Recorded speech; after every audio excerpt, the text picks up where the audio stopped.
Hello students, welcome back to my channel जहां हम कर रहे हैं क्लास 8 की maths end to end cover latest edition of NCERT 2023 के अकॉर्डिंग।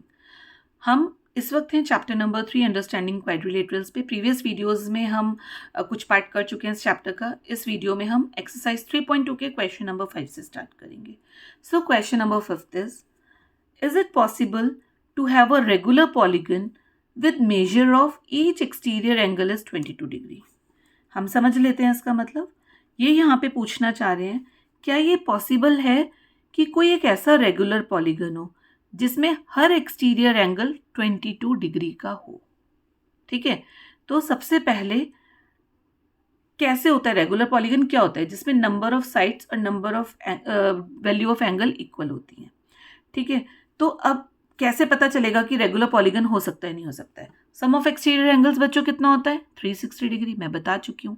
अगर हम 360 से 22 को डिवाइड करें और वो वैल्यू एक होल नंबर है, यानी कि पूरी तरीके से डिवाइड हो जाए, तो यानी कि नंबर ऑफ साइड्स निकल जाएंगी। क्योंकि नंबर ऑफ साइड्स का फॉर्मूला क्या होता है, सबसे पहले हम यहाँ पे एंगल सम प्रॉपर्टी लिखेंगे। ठीक है, तो sum of all exterior angles, sum of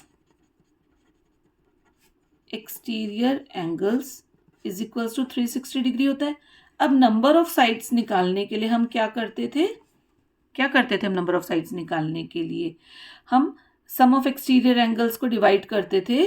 some of exterior angles को हम डिवाइड करते थे ईच एंगल से, एक्सटीरियर एंगल से, यानी कि 360 डिग्री को हम 22 डिग्री से डिवाइड करेंगे। एंड अगर इनको डिवाइड करके हमारा एक होल नंबर आता है, यानी कि पूरा पूरा कट जाता है, तो नंबर ऑफ साइड्स पूरी निकल गई, यानी कि रेगुलर पॉलीगन हो सकता है। लेकिन अगर पूरा नहीं कटा, पॉइंट में आएगा, तो आप खुद सोचिए क्या साइड्स पॉइंट में हो सकती हैं। मान लीजिए हमारी वैल्यू आई 3.4, तो 3 साइड्स पूरी और 0.4 में साइड जा रही है, नहीं ना, तो यानी कि पॉसिबल नहीं है कि एक रेगुलर पॉलीगन हो with exterior angle of 22 degree. तो अब आप ऐसे डिवाइड करके देखिए हम ऐसे भी डिवाइड कर सकते हैं। चलिए मैं ऐसे ही करके दिखा देती हूँ आपको। 22 1 जा 22, यहाँ पे बचा 14, 0 लिया। ठीक है, 5 जाएगा 110, 6 जाएगा 132, क्या बचा 8। अब 8 तो 22 से जाता नहीं, तो 16 पॉइंट समथिंग आंसर आएगा। ये पूरा नहीं जा रहा है, इट मीन्स ये पॉसिबल नहीं है।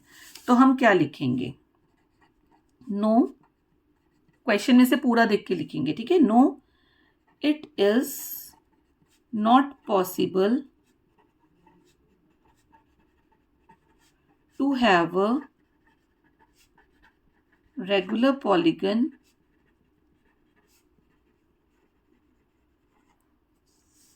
with measure of each exterior angle as 22 degree because क्यों नहीं, because it is not a whole number या it is not exactly divisible। ठीक है, आप लिख दीजिए because it is not exactly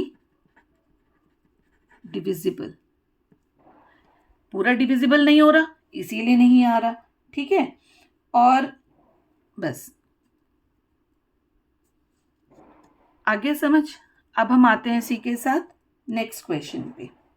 ये यहाँ पे आप अगर शॉर्ट में लिखना चाहें, वैसे ये लाइन प्रॉपर है, लेकिन आप यहाँ पे भी लिख सकते हैं because 22 is not a divisor of 360 degree.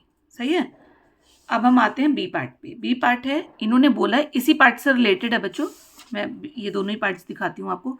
Can it be an interior angle of regular polygon, क्या ये इंटीरियर एंगल हो सकता है, कौन सा 22 डिग्री।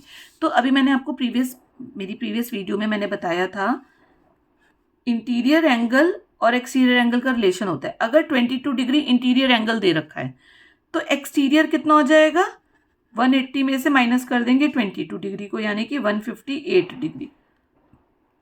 क्योंकि हमारे को इस क्वेश्चन का सॉल्यूशन ढूंढने के लिए भी एक्सटीरियर एंगल की ही ज़रूरत पड़ेगी। अगर 22 इंटीरियर एंगल है, तो पहले हमने एक्सटीरियर एंगल निकाल लिया एंड देन हम फाइंड करेंगे सेम वे में, जैसे हमने ऊपर वाला क्वेश्चन करा था। फिर आप देख लीजिए, लाइन सेम लिखेंगे, sum of exterior angles 360 degree, number of sides ऐसा, फिर डिवाइड करेंगे हम 360 डिग्री को 158 से। ठीक है, तो 1 जा 158, अब इसे माइनस करिए 102, ये तो कम है, सेकेंड टाइम नहीं जा सकता, ये भी एग्जैक्टली डिविजिबल नहीं है। फिर हम यहाँ पे लिख देंगे no it is not possible,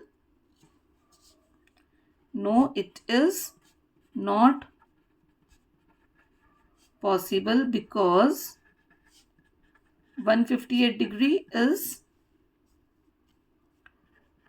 not a divisor of 360 degree. ये भी पॉसिबल नहीं है क्योंकि 158 डिग्री से एग्जैक्टली 360 डिग्री डिवाइड नहीं हो रहा है। तो ये था क्वेश्चन नंबर 5, बहुत ही सिंपल है। अगर ये पूरा एक होल नंबर आता डिवाइड करने पर तो ये एक रेगुलर पॉलीगन का एक्सटीरियर एंगल या इंटीरियर एंगल हो सकता था, बट डिवाइड करने पे नहीं आया एक होल नंबर, पूरा एग्जैक्टली डिवाइड नहीं हो रहा है, इट मीन्स नो। अब हम आते हैं चैप्टर 3 की एक्सरसाइज 3.2 के लास्ट क्वेश्चन पे, 6th क्वेश्चन रीड करते हैं। ए पार्ट है इसका, what is the minimum interior angle possible for regular polygon and why. इन्होंने बोला है कि एक रेगुलर पॉलीगन के लिए उसका मिनिमम इंटीरियर एंगल क्या पॉसिबल है और क्यों पॉसिबल है। ठीक है, अब मिनिमम इंटीरियर एंगल पूछा है, मिनिमम। तो सबसे पहले हम ये देखते हैं मिनिमम एंगल कब होगा। मिनिमम साइड्स कितनी होती हैं, मिनिमम साइड्स कितनी हो सकती हैं एक पॉलीगन की, 3 साइडेड फिगर क्लोज्ड पॉलीगन होता है और वो होता है हमारा ट्राइंगल। ठीक है, तो ट्राइंगल हो गया, और एक ट्राइंगल का एंगल मिनिमम कितने हो सकते हैं, क्योंकि जब वो रेगुलर है तो इक्विलेटरल ट्राइंगल होता है हमारा रेगुलर पॉलीगन मिनिमम साइड्स वाला। तो इंटीरियर एंगल कितना होता है बच्चों, उसका कितना होता है 60 डिग्री। मैं आपको बताती हूँ, देखो what is the minimum interior angle possible for a regular polygon. तो regular polygon with minimum sides,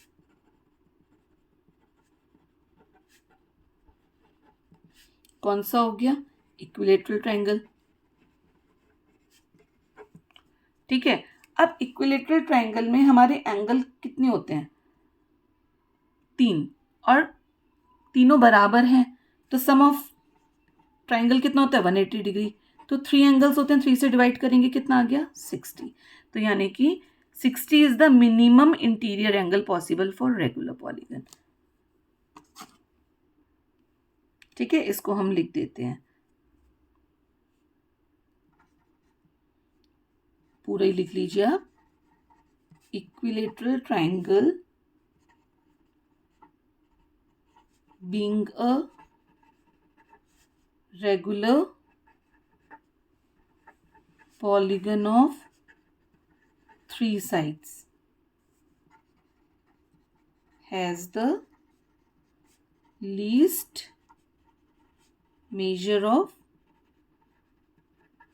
interior angle that is 60 degree. ठीक है, बी पार्ट आता है हमारा, what is the maximum exterior angle possible for a regular polygon। अब maximum exterior angle, यहाँ पे था मिनिमम इंटीरियर कम से कम अंदर का, यहाँ पे आ गया मैक्सिमम एक्सटीरियर। तो अब ध्यान कीजिए, मैंने आपको बताया है कि इंटीरियर और एक्सटीरियर मिला के 180 डिग्री होते हैं, लीनियर पेयर होता है। ऐसे मान लीजिए एक्सटीरियर है और ये इंटीरियर है 180 डिग्री, तो ये दोनों कोरिलेट करते हैं आपस में। अगर एक सबसे कम है तो दूसरा ऑब्वियसली सबसे ज़्यादा होएगा।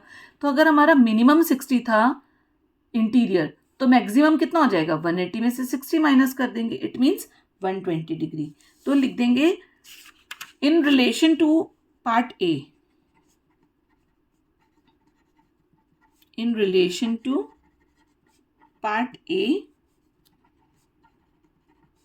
we can see that greatest exterior angle is equals to 120 degree. बच्चों क्यों आया 120 डिग्री, आपको समझ आ गया ना, क्योंकि देखो हमारा मिनिमम इंटीरियर एंगल कितना था 60, अब इंटीरियर और एक्सटीरियर मिला के होता है हमारा 180 डिग्री। तो जब मिनिमम 60 था तो 60 प्लस एक्सटीरियर को अगर हम एक्स ले लेते हैं इक्वल्स टू 180 डिग्री, तो एक्स की वैल्यू कितनी आ जाएगी, 180 में से 60 माइनस कर देंगे यानी कि 120 डिग्री। ठीक है, सो इसी के साथ हमारी एक्सरसाइज 3.2 कंप्लीट होती है। अगर अभी तक बच्चों आपने मेरे चैनल को सब्सक्राइब ना करा हो, जल्दी से सब्सक्राइब कर लीजिए एंड हर वीडियो को देखते जाइए ताकि आप मैथ्स को एक बहुत ही सिंपल अंदाज में कर सकें। एंड कोई भी क्वेरी, कोई भी डाउट होता है, कोई भी झिझक हो रही है पूछने में, तो आप कमेंट बॉक्स में ज़रूर मेंशन कीजिए ताकि मैं उस डाउट को क्लियर कर सकूं। कोई भी डाउट बच्चों मन में रख के करोगे तो आप नहीं समझ पाओगे। हर डाउट आपका हाथों हाथ क्लियर होना बहुत ज़रूरी है। So thank you so much.